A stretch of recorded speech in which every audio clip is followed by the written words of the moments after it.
So former RBA player Stephon Marbury goes butcher mode on LeBron James. He turns into a butcher on LeBron James and chops LeBron James up with the truth. Mr. Stephon buries LeBron James, throws his body in the ocean, has LeBron James swimming with the fishes. Stephon Marbury exposes LeBron James, who's sweeter than a strawberry, and that's why he's earned the nickname LaFruity James. So a fan goes to X, formerly known as Twitter, and shares a post of Michael Jordan and the 10 scoring titles that he won throughout his illustrious career. He says LeBron James wish he could do this. Then he goes on to say he can never be better than Michael Jordan, and then tags Stephon Marbury, who says shouldn't even be mentioned in the same breath as Michael Jordan. I would have to agree, Mr. Stephon Marbury is right. LeBron James shouldn't even be mentioned in the same breath as MJ. Maybe he should be mentioning someone with bad breath.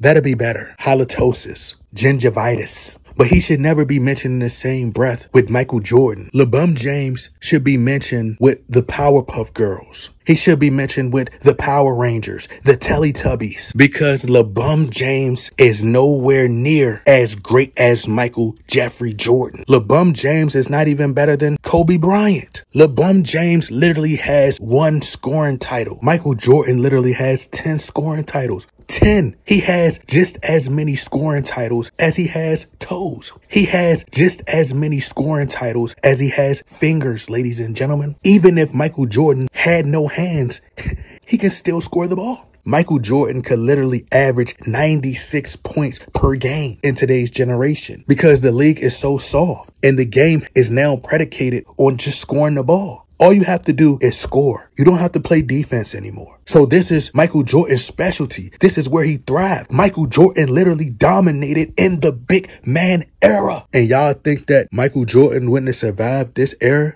They always bring up, well, Michael Jordan never played when social media was around. We don't know if he would have been able to handle social media. Only a weak-minded person would think like that. Because if you swap the two, you put LeBron James back in the 90s and you put Jordan in the 2000s era, LeBron James wouldn't have been able to survive the media because back then they would have held him accountable. LeBron James wouldn't have been the face of the league in the 90s. LeBron James would have been flopping. He wouldn't have got those same star calls. LeBron James would have averaged 11 or 12 points per game. And if he choked in the fourth quarter, it would have been breaking news all over the media. LeBron James chokes again, all in the newspapers. They would have cooked LeBron James in the newspapers. He would have literally been sitting there in tears. But LeBron James has gotten shut down by the Kawhi Leonards, who didn't even reach his prime at that point. He got locked up by a non-prime Kawhi Leonard. And when I say prime, I'm not talking about the energy drink or Amazon Prime. He got shut down by JJ Barea. He got shut down by Jason Terry, Lance Stevenson. If Lance Stevenson can get in LeBron James' psyche, then what y'all think Dennis Rodman and a lot of those guys would have did in the 90s? What you think Gary Payton, little Gary Payton, would have did to LeBron James? I would select Stephon Marbury in a draft before I would take LeBron James.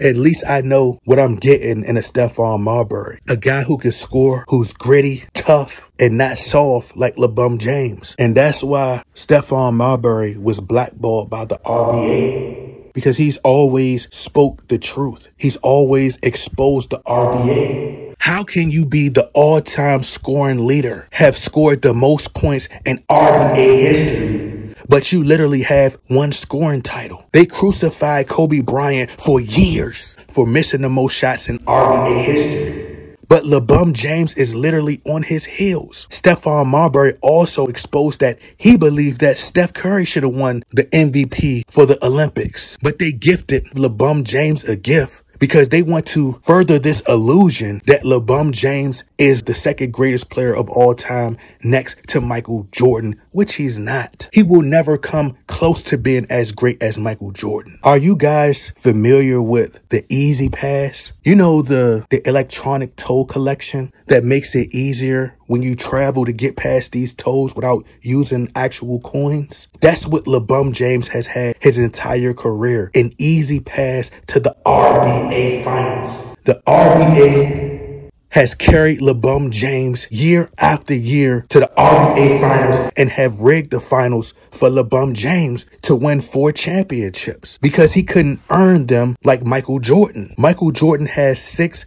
championships, 6 finals MVPs, 5 regular season MVPs, and could have had more. Michael Jordan is the basketball king. LeBron James is just the basketball princess. He will never be in a league with Michael Jordan. Michael Jordan sits on the throne all alone. And all he has to do is keep plucking LeBron James away every time LeBron James tries to take his spot on the throne. LeBron James will never be on the basketball Mount Rushmore. How many times have you ever seen Michael Jordan quit in the NBA Finals? Not never. How can we respect the guy who's the hand-me-down version of Michael Jordan? LeBron James stole Michael Jordan's jersey number. He stole the Choctaws. He stole Michael Jordan's movie and redid Space Jam and did Space Jam 2, which was a flop at the box office. Michael Jordan was 6'6", 220 pounds, dominating at his position in the big man era and got 10 scoring titles. LeBron James is 6'8", 250 pounds, pure steroids, and only has 1 scoring title. So just imagine how many scoring titles Michael Jordan would have had if he was 6'8", 250 pounds and was able to cheat and use steroids, allegedly. Michael Jordan would have